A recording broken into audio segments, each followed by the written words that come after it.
Kita mau berikan pujian yang terbaik bagi Dia, amin. Sama-sama kita tepuk tangan. Terpujilah namamu Yesus.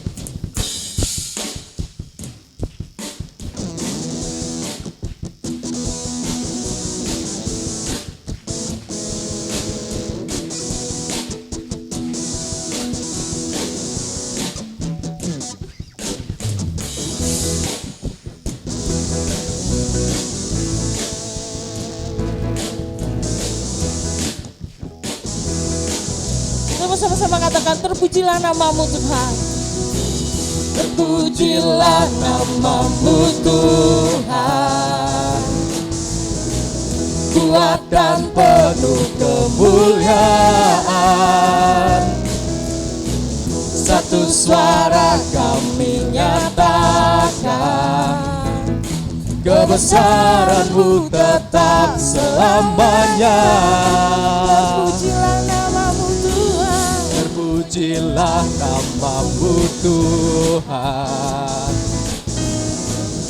ajaib dan penuh keagungan. Satu hati kami nyatakan, kerajaan-Mu kekal selamanya. Oh, oh, oh, oh, oh. Engkaulah Raja atas dunia, yang menghancurkan kutuk dan membebaskan jiwa. Kami bersorak, bertepuk tangan. Engkau Tuhan percaya dan memerintah untuk selamanya.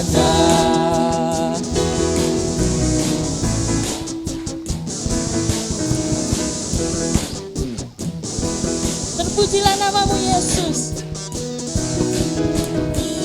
Terpujilah namamu Tuhan. Dia ajaib, ajaib dan penuh keagungan.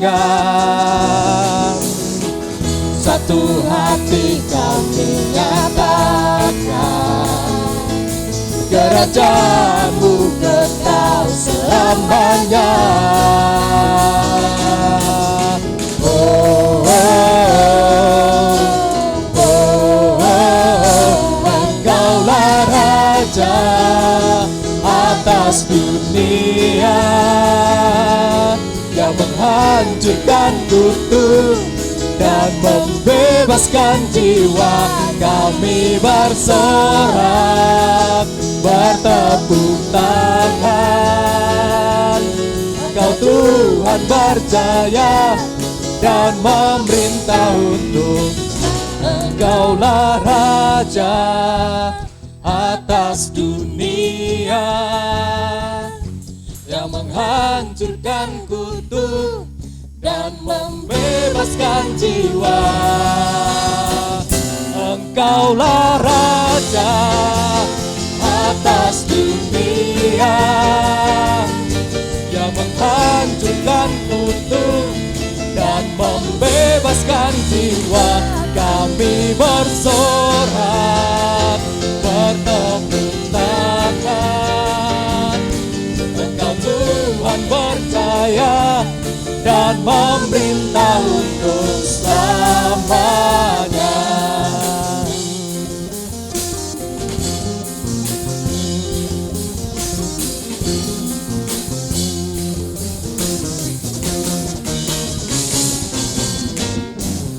Amin. Beri kemuliaan untuk Tuhan. Bapak Ibu saya persilakan untuk duduk kembali. Oh, sebentar, kita akan mendengarkan kebenaran firman-Nya. Kita mau sama-sama siapkan hati kita. Kita mau siapkan diri kita sepenuhnya.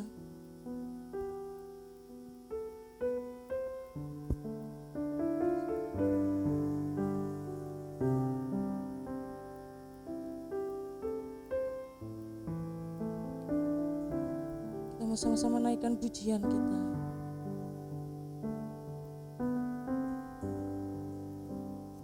Yes, God.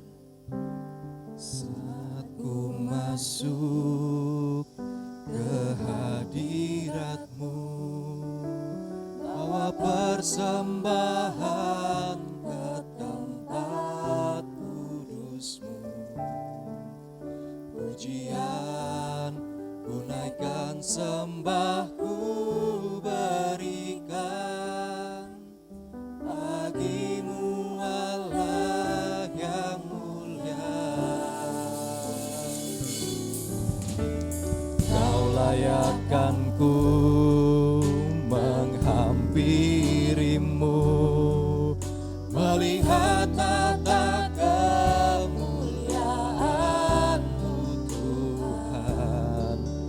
Pujian ku naikkan, sembahku berikan bagi-Mu Allah yang mulia. Oleh kuasa darah-Mu Kau telah tebus dosaku, kekudusan-Mu melingkupiku, kasih-Mu mengalir memulihkan hidupku. Sungguh besar anugerah-Mu, Kau selamatkan hidupku. Ku menjadi ciptaan yang baru oleh kuasa darah-Mu.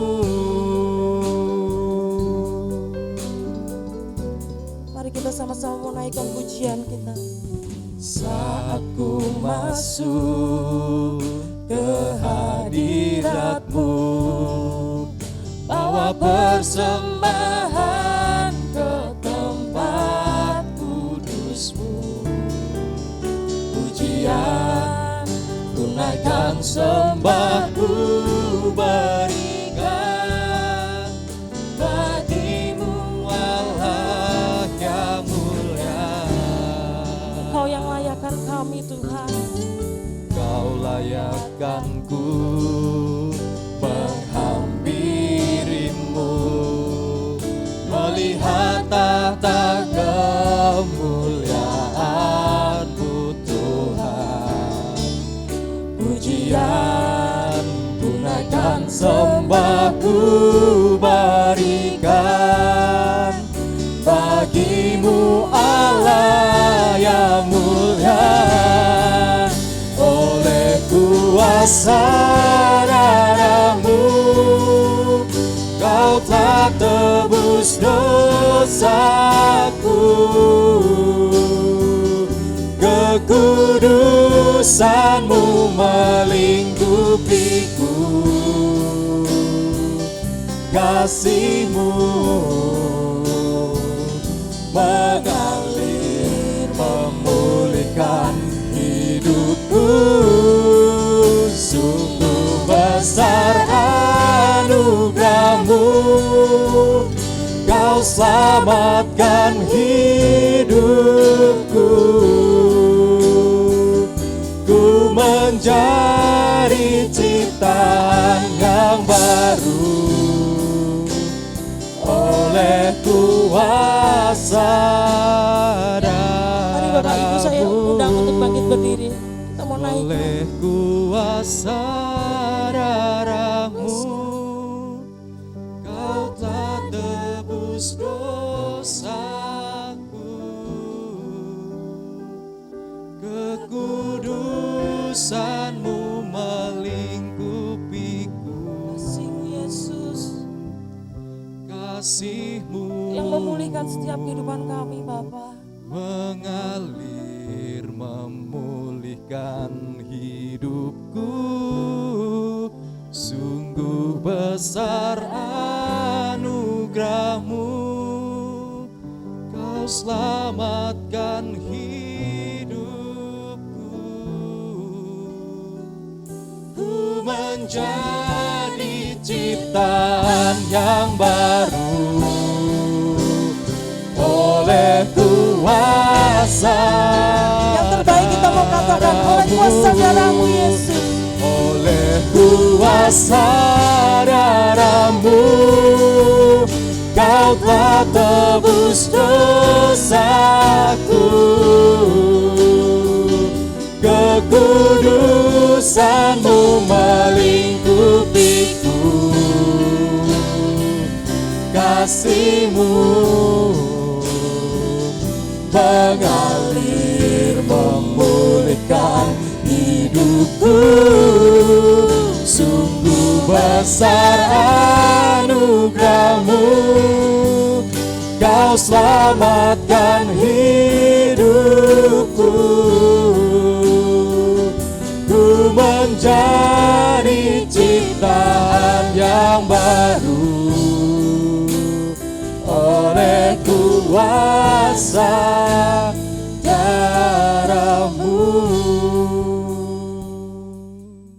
Ya, puji nama Tuhan. Saya harap kita semua tetap semangat menghadapi keadaan-keadaan yang tidak menentu, bahkan keadaan-keadaan yang tidak begitu baik dalam kehidupan kita. Tetapi kita percaya bahwa Tuhan itu adalah Allah yang Maha Kuasa, yang siap menolong kita setiap saat. Amin Bapak Ibu. Ya, puji nama Tuhan, sore hari ini kita akan belajar kebenaran firman Tuhan, kasih Tuhan kita Yesus Kristus yang begitu besar. Ini yang menjadi tema kita, kasih Tuhan Yesus Kristus dalam peristiwa Hagar. Mari Bapak Ibu, kita akan membaca bersama-sama. Saya undang kita bangkit berdiri. Kita akan baca di dalam Kejadian 16 ayat 1 sampai dengan ayat yang ketiga. Kejadian 16 ayat 1 sampai dengan yang ketiga. Kita baca bersama-sama, 1, 2, 3. Adapun Sarai, istri Abram itu tidak beranak. Ia mempunyai seorang hamba perempuan, orang Mesir, Hagar namanya. Berkatalah Sarai kepada Abram, engkau tahu Tuhan tidak memberi aku melahirkan anak. Karena itu baiklah hampiri hambaku itu, mungkin oleh dialah aku dapat memperoleh seorang anak. Dan Abram mendengarkan perkataan Sarai. Jadi Sarai, istri Abram itu mengambil Hagar, hambanya, seorang Mesir itu, yakni ketika Abram telah 10 tahun tinggal di tanah Kanaan, lalu memberikannya kepada Abram, suaminya, untuk menjadi istrinya. Amin. Silakan duduk Bapak Ibu.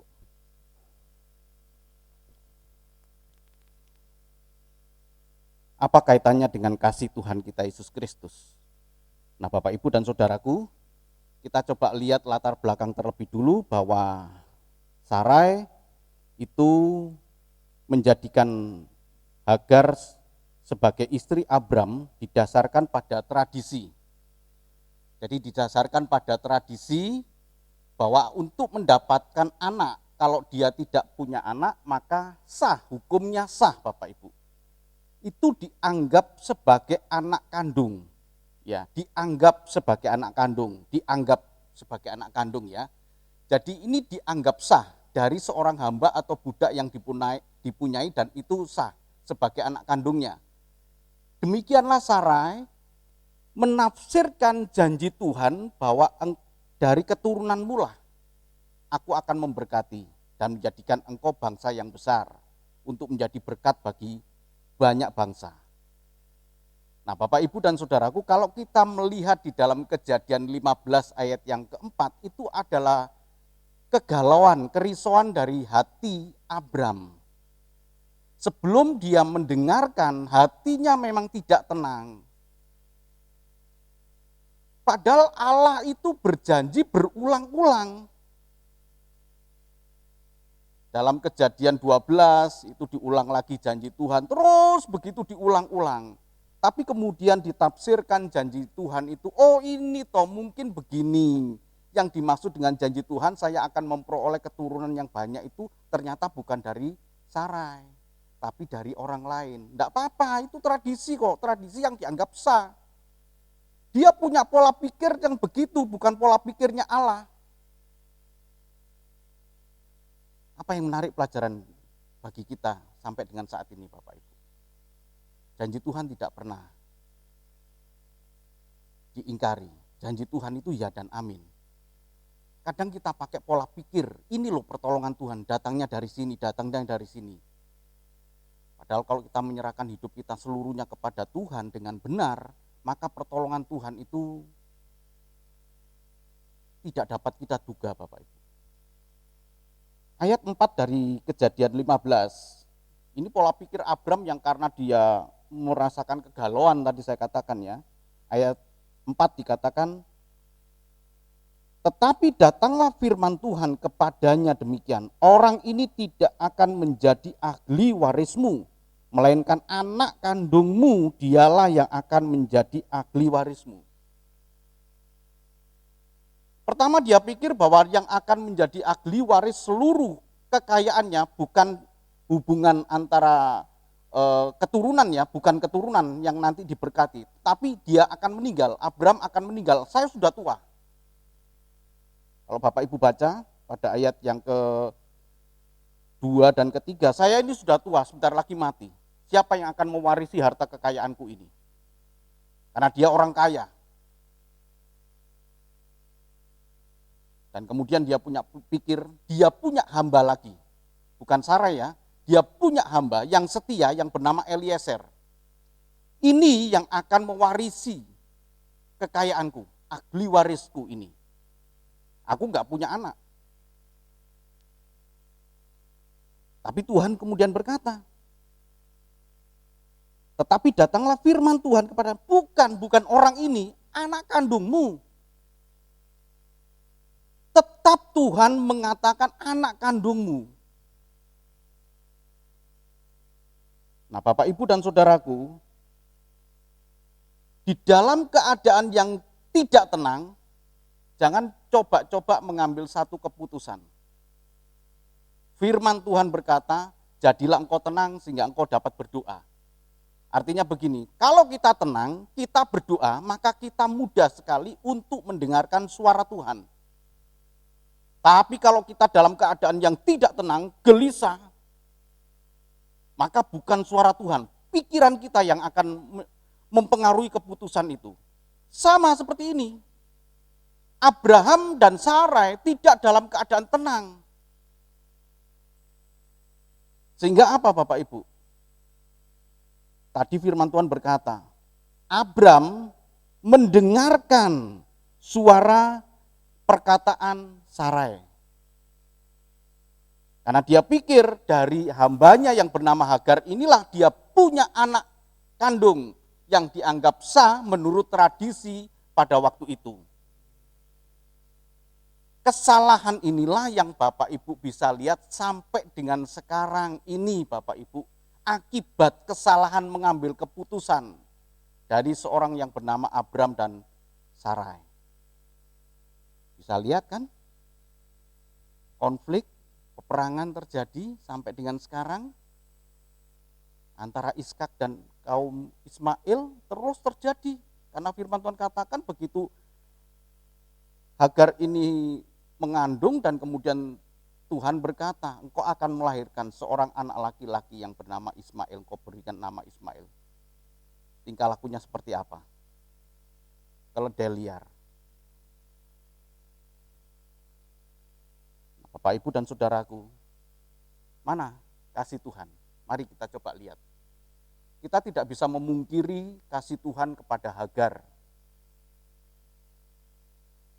2 kali Hagar itu diusir. Yang pertama saat hamil, ketika dia tahu bahwa dia hamil dan kemudian dia memandang rendah nyonyanya, yaitu Sarai. Kita tidak bisa melihat emosi Sarai di dalam Alkitab ini Bapak Ibu, karena secara singkat diceritakan. Tetapi saya sangat yakin dia punya perasaan yang begitu marah gitu.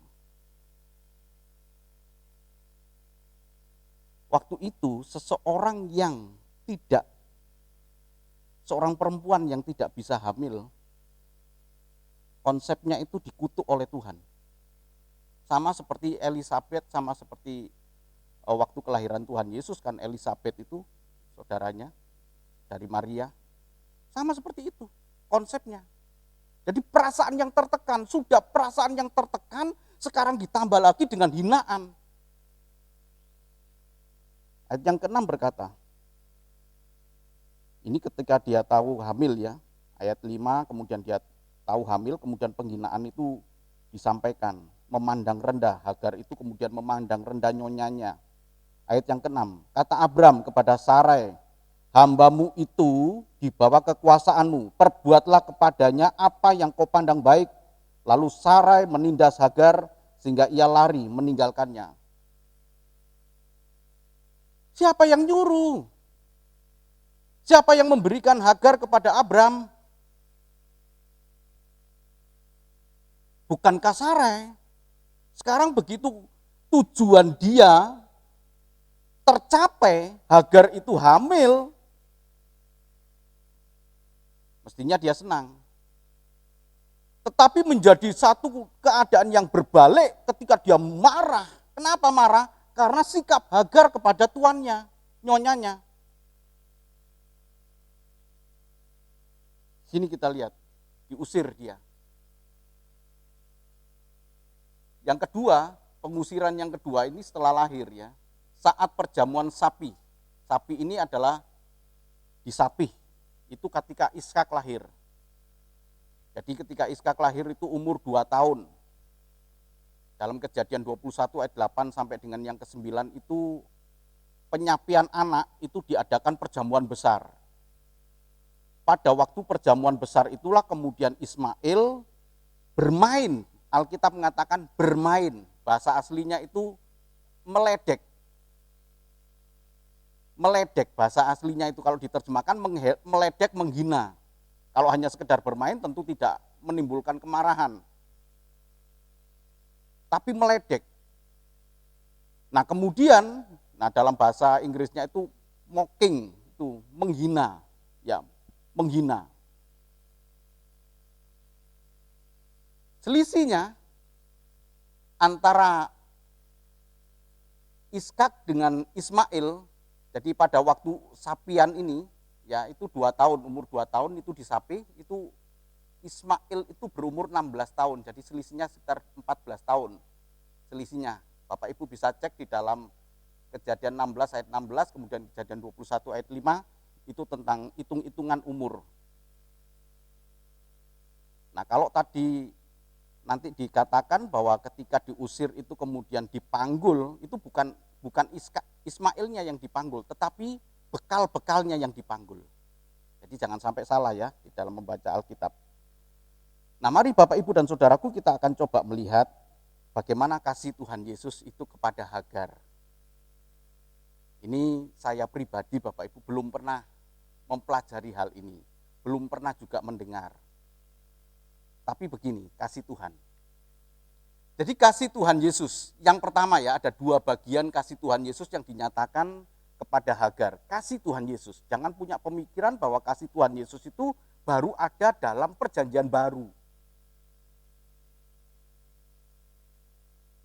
Ayat 16, Kejadian 16 ayat yang ke-7, tolong dibaca. Ketika sudah diusir ya. Kejadian 16 ayat yang ke-7. Lalu malaikat Tuhan menjumpainya dekat suatu mata air di padang gurun, yakni dekat mata air di jalan ke Syur. Iya, ketika sudah diusir, lalu malaikat Tuhan menjumpai dekat suatu mata air di padang gurun, yakni dekat mata air di jalan ke Syur. Ayat 8 berkata, katanya, ini malaikat Tuhan, katanya, Hagar, hamba Sarai, dari manakah datangmu dan kemanakah pergimu? Jawabnya, aku lari meninggalkan Sarai nyonyaku. Malaikat Tuhan, Bapak Ibu membaca di dalam Alkitab, malaikat Tuhan dalam huruf besar, malaikat Tuhan. Itu artinya Tuhan sendiri. Tuhan sendiri yang nampak dalam bentuk manusia. Jadi Hagar tidak tahu kalau itu adalah pribadi ilahi, teofani. Penampakan sosok ilahi ini bisa dewa, bisa apa saja Bapak Ibu, tetapi dalam konteks Alkitab ini Tuhan. Ya. dalam kehidupan orang-orang yang tidak mengenal Tuhan, bisa saja terjadi penampakan sosok ilahi dari yang lain, dan itu disebut juga teofani.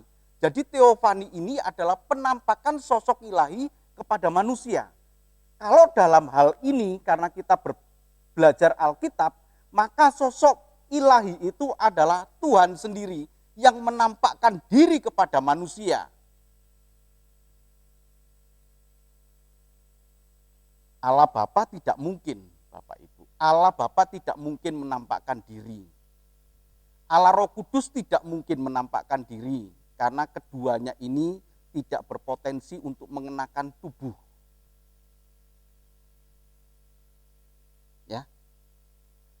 Lalu pribadi anak Allah, dialah pribadi yang punya potensi untuk mengenakan tubuh soma. Allah Roh Kudus masuk ke dalam pribadi Bapak Ibu, memakai tubuhnya Bapak Ibu. Ya. Kita kan sekarang ini dipimpin oleh Roh Kudus. Roh Kudus itu masuk ke dalam diri kita. Allah Bapa tidak pernah terlihat sampai kapanpun. Tuhan Yesus pun juga berkata, Yohanes 1 ayat 18 itu berkata, tidak ada seorang pun yang melihat Allah Bapa, termasuk Sarai. Jadi nggak mungkin ini Allah Bapa. Karena tidak dapat melihat, tidak ada seorang pun. Berulang kali Tuhan Yesus menyatakan bahwa Allah Bapa itu tidak nampak, tidak terlihat. Yohanes 5 ayat 37 pun juga berkata, rupanya pun juga nggak terlihat. Jadi ini adalah anak-anak, yaitu Tuhan Yesus sendiri yang menjumpai Hagar. Yang menjumpai Hagar. Sampai di sini ini menjadi kekuatan iman kita Bapak Ibu, bahwa Dia itu Allah. Yang keberadaannya sejak zaman sebelum segala sesuatu ada, bukan dicipta. Dia ada. Dia kekal. Hanya saja dia menampakkan dirinya untuk masuk ke dalam dunia manusia menjadi sama seperti Bapak Ibu yang kita kenal lewat Natal. Dan kemudian tinggal bersama-sama dengan manusia. Diperkirakan sampai umur 35 tahun, 33 sampai 35 tahun, ada yang berkata 33, ada yang berkata 35. Itu Tuhan Yesus. Jadi pada waktu Hagar itu dijumpai malaikat Tuhan ini, yaitu Tuhan sendiri. Yang kemudian kalau kita lihat di sini Bapak Ibu, ada satu perintah yang kemudian membuka mata dari Hagar bahwa ini adalah sosok ilahi. Lalu kata malaikat Tuhan itu kepadanya, aku akan membuat sangat banyak keturunanmu, sehingga tidak dapat dihitung karena banyaknya. Selanjutnya, kata malaikat Tuhan itu kepadanya ayat 11, engkau mengandung dan akan melahirkan seorang anak laki-laki dan akan menamainya Ismail, sebab Tuhan telah mendengar tentang penindasan atasmu. Kita bersyukur kepada Tuhan, kita punya Tuhan, punya Allah.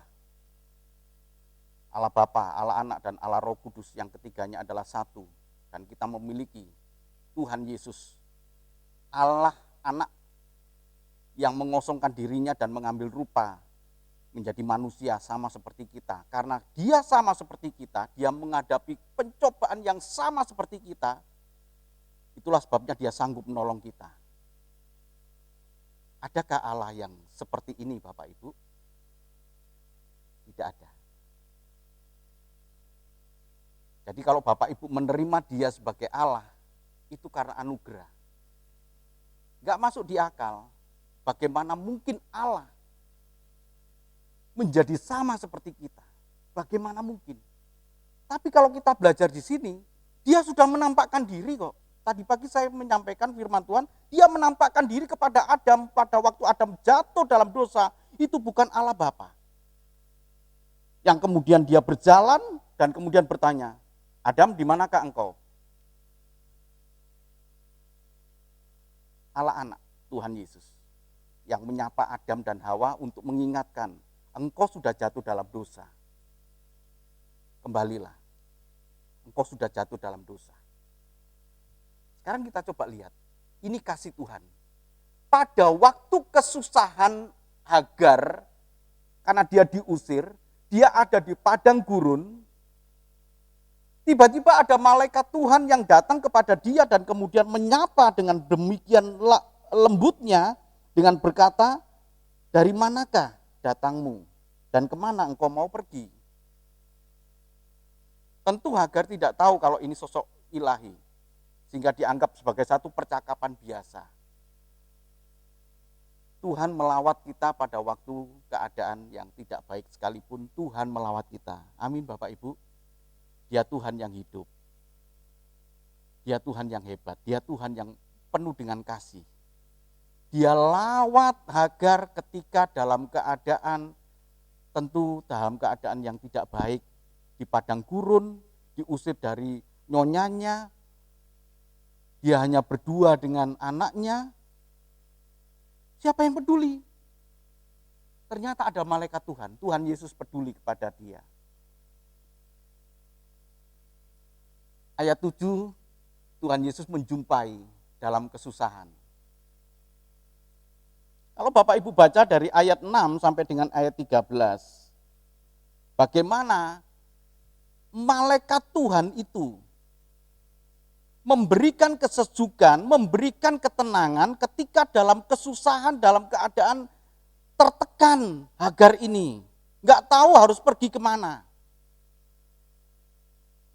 Dia sudah jauh dari kampung. Dia sudah jauh dari Mesir. Mau kemana dia? Coba Bapak Ibu bayangkan ini.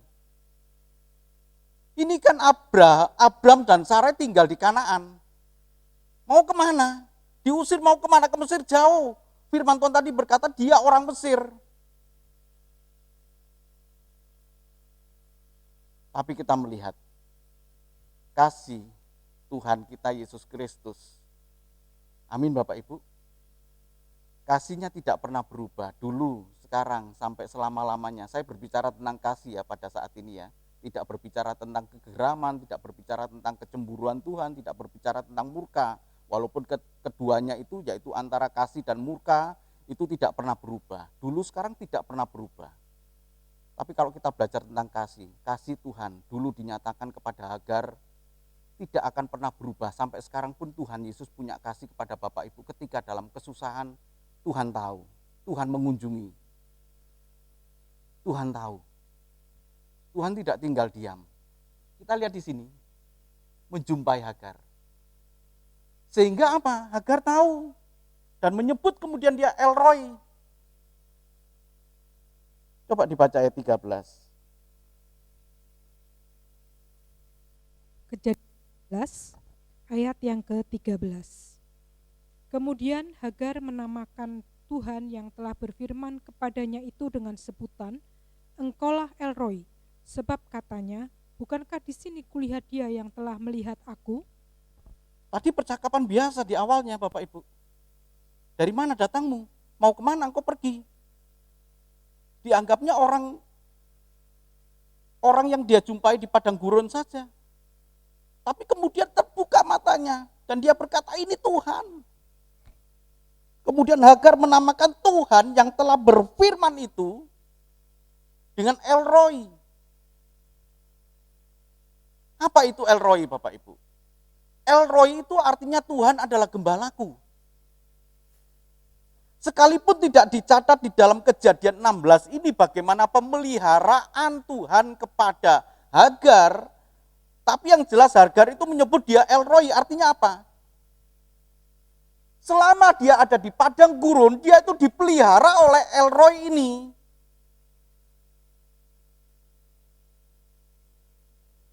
Alkitab tidak mencatat Bapak Ibu ya. Ini Kejadian 16.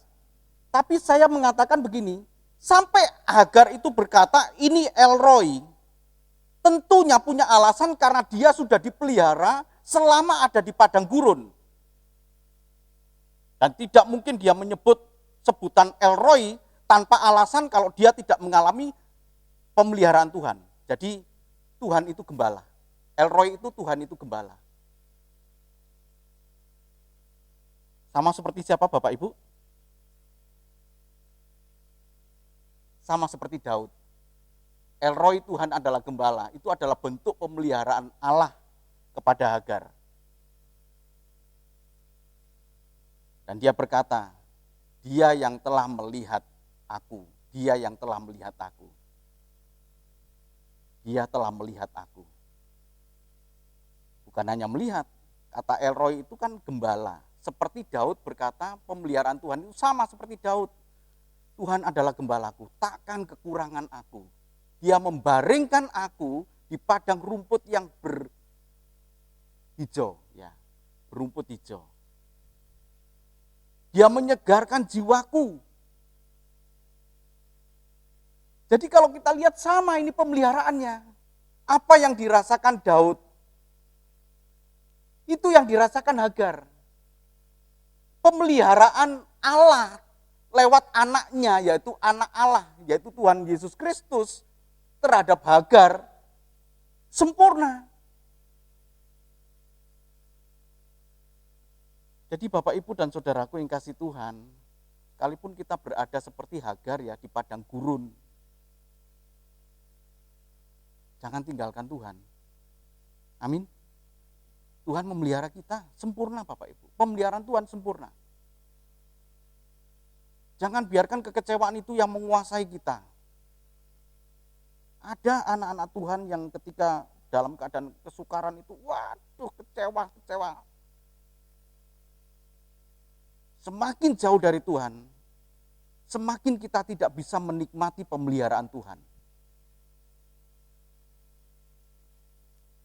Tetapi walaupun kita berada di padang gurun, kita ingat kita punya gembala yang baik. Amin. Dia adalah Tuhan kita Yesus Kristus. Ini cukup bagus Bapak Ibu ya. Ibrani 13 ayat yang ke-20. Ibrani 13 ayat yang ke-20. Ibrani 13 ayat yang ke-20. Maka Allah damai sejahtera yang oleh darah perjanjian yang kekal telah membawa kembali dari antara orang mati Gembala Agung segala domba, yaitu Yesus Tuhan kita. Amin. Dialah gembala kita. Dalam Ibrani ini dikatakan bahwa dia adalah gembala kita, gembala yang agung. Maka Allah damai sejahtera yang oleh darah perjanjian yang kekal telah membawa kembali dari antara orang mati Gembala agung segala domba, yaitu Yesus Tuhan kita. Dia rela disembelih Bapak Ibu. Ya, dia sebagai domba, sebagai penebusan, dia mati bagi kita. Nah, kalau kita lihat di sini, inilah kasih. Kasih Tuhan kita Yesus Kristus, dia adalah sebagai gembala. Kalau dalam Ibrani tadi dikatakan, enggak usah kita takut, kita punya gembala yang sudah rela mati bagi kita kok. Enggak mungkin kan kita ditinggalkan oleh dia. Pada waktu kita berdosa saja dia menyerahkan nyawanya buat kita. Apalagi sekarang ketika kita dibenarkan, tidak mungkin ditinggal oleh dia. Ini kasih dia. Yang kedua, dalam pengusiran Hagar, Hagar diusir itu beserta dengan Ismail. Mari kita coba lihat dalam Kejadian 21, apa yang bisa kita lihat dari kasih Tuhan kita Yesus Kristus kepada Hagar setelah yang pertama tadi, dan sekarang yang kedua. Kejadian 21, ayat 8 sampai dengan yang ke-9.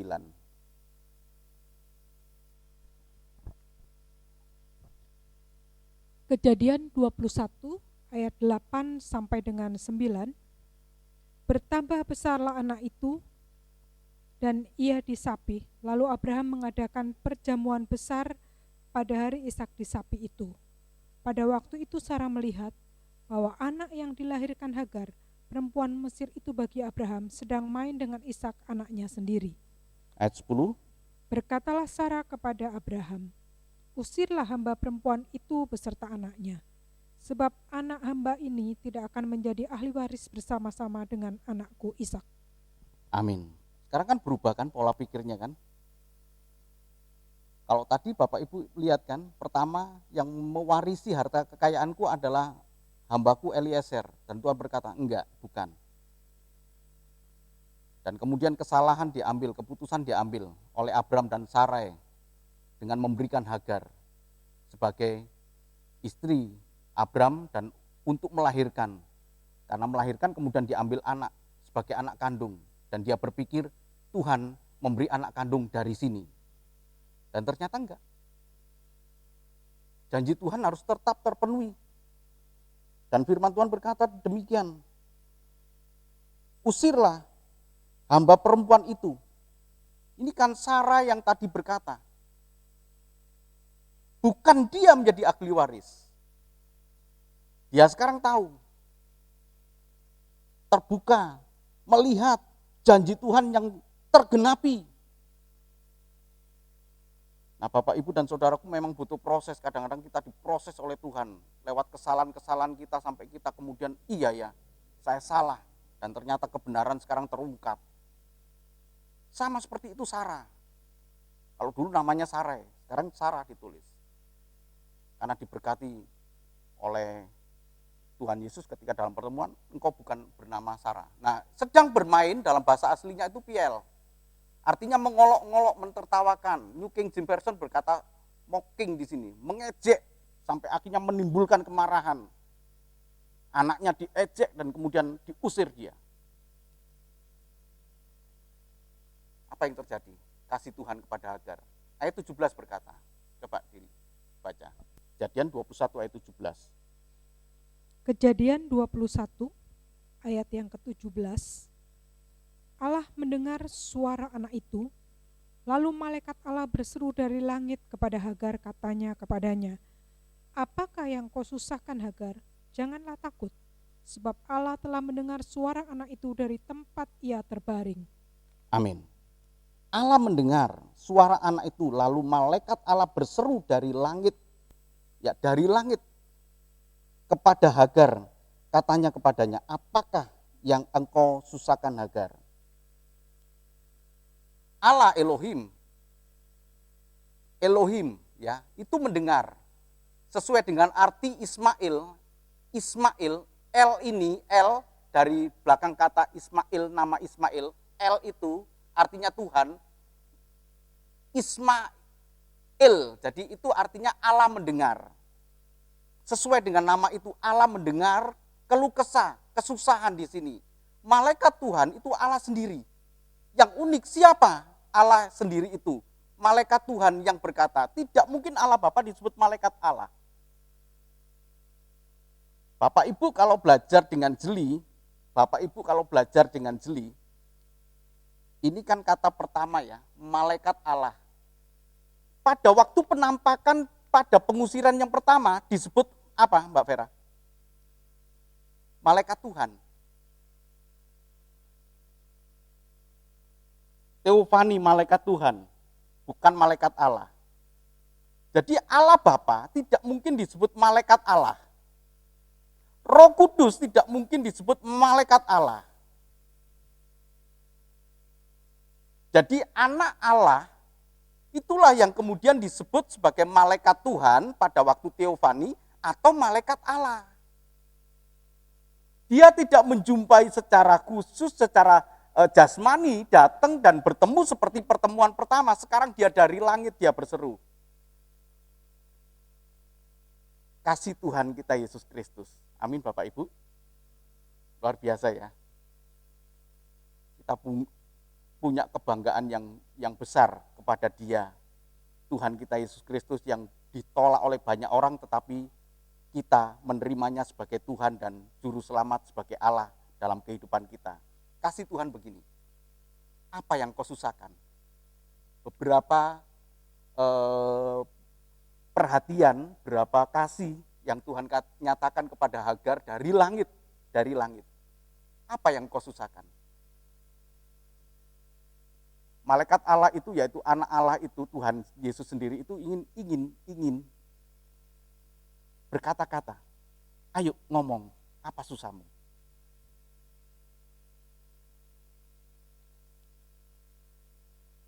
Keaktifan. inisiatif itu dimulai dari Allah. Apa yang kau susahkan? Kemudian dia berkata, jangan takut. Memberikan motivasi kepada Hagar, jangan takut. Dia siap menjadi penolong dari Hagar. Dan kemudian dilanjutkan lagi, bangunlah. Ayo bangun. Tidak usah terlena dengan kesusahan, kesedihan, merenungi nasib, tidak usah, bangun. Dan ada janji yang anak Allah, malaikat Allah itu sampaikan, aku akan membuat engkau menjadi bangsa yang besar. Maksudnya Ismail di sini. Janji Allah. Pada bagian terakhir ayat 19, tolong dibaca. Bagaimana kasih Tuhan kita Yesus Kristus kepada Hagar. Orang Mesir itu Bapak Ibu. Ya, ayat 19.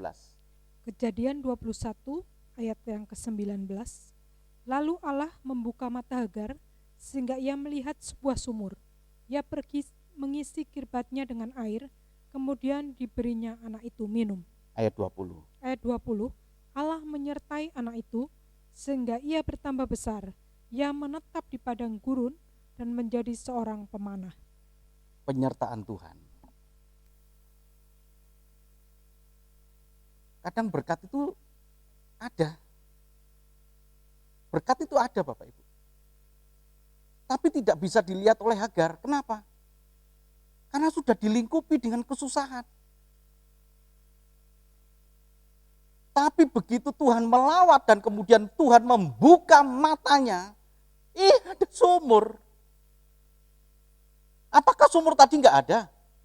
Ada.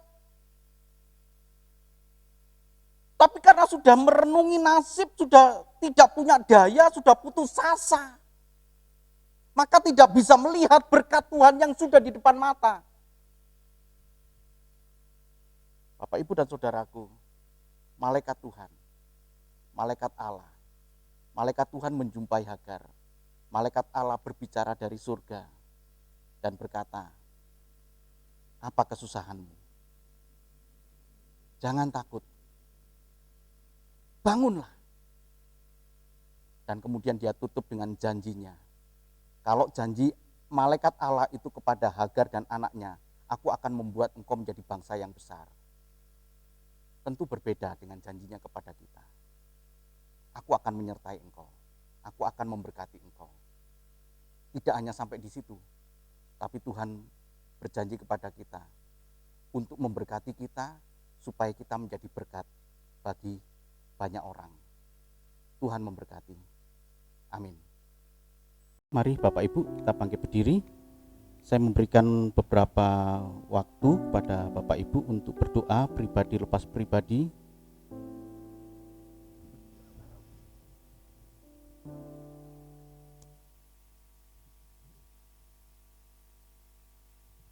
Bapa dalam kerajaan surga, kami sangat percaya kepada Engkau Tuhan, Engkau Tuhan Allah yang hidup, yang mengetahui kesusahan kami, menolong kami tepat pada waktunya, yang mendengar apa yang menjadi keluh kesah kami Tuhan. Engkaulah Tuhan Allah yang peduli kepada kami. Terima kasih Tuhan, terima kasih ya Bapa. Di tangan kami ada roti sebagai lambang tubuh Tuhan Yesus Kristus, dan anggur sebagai lambang darah Tuhan yang sebentar akan kami makan dan minum.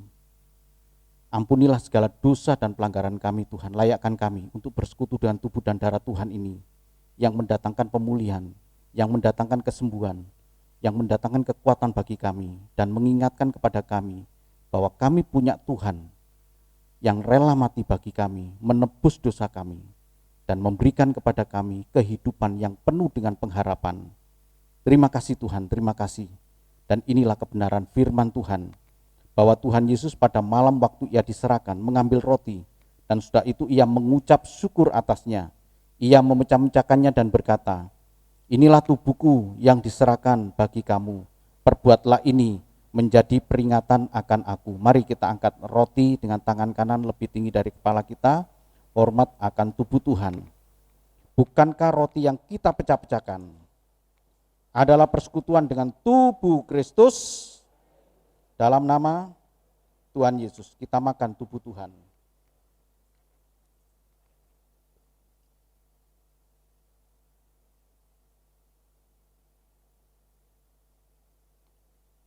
Dan sekarang kita ambil gelas kecil ini, kita pegang dengan tangan kanan dan kita letakkan di dada kita.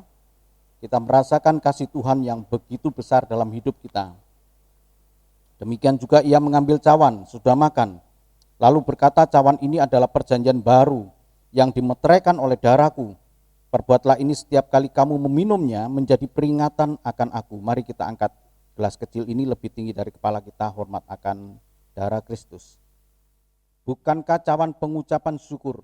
Yang atasnya kita ucapkan syukur adalah persekutuan dengan darah Kristus. Darah Kristus. Dalam nama Tuhan Yesus kita minum darah Tuhan.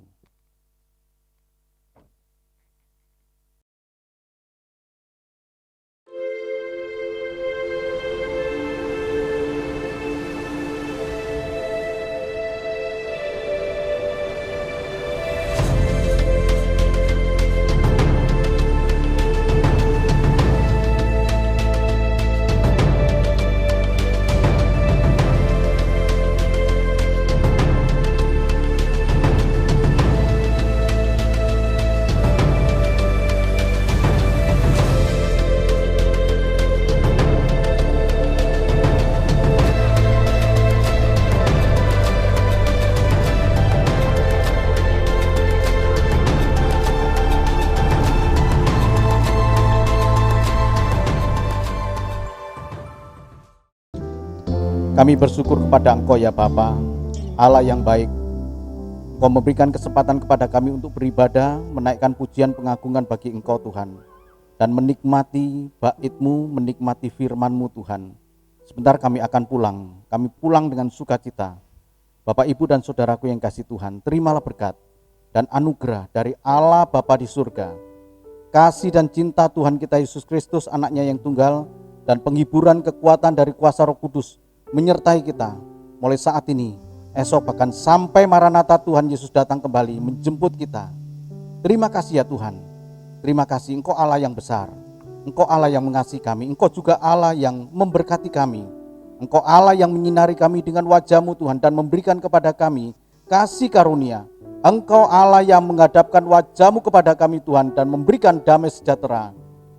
Bapa di dalam kerajaan surga, kami serahkan seluruh kehidupan kami ini Tuhan.